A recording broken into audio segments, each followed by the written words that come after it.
ইরানের শত শত ক্ষেপণাস্ত্র আর ড্রোন হামলায় নিজেদের এখন গাজার প্রতিচ্ছবি দেখছে ইসরায়েলিরা। ইরানের হামলাও ইসরায়েলি ভূখণ্ডের চিত্র যেন মনে করিয়ে দিচ্ছে বিধ্বস্ত গাজার দৃশ্য। তেহরানের ছোড়া মিসাইলে বদলে গেছে গোটা তেল আবিবের নকশা। অন্যদিকে ধ্বংস হয়েছে অনেক বাড়িঘর, স্থাপনা। হামলার ভয়াবহতায় চরম আতঙ্কিত ইসরায়েলিরা।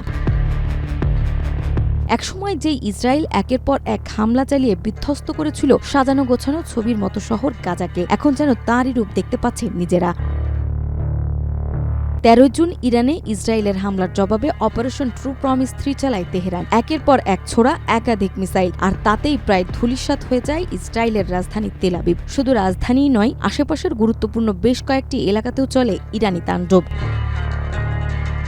এই হামলায় হতবাক ইসরায়েলিরা। তারা কখনোই ভাবেনি এমন ধ্বংসযজ্ঞ নিজ চোখে দেখতে হবে তাদেরকেও। স্থানীয়দের কাছে এই হামলার মুহূর্তগুলো ছিল দুঃস্বপ্নের মতো।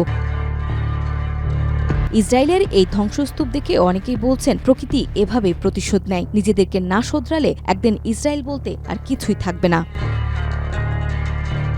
নাজমা, মাই টিভি।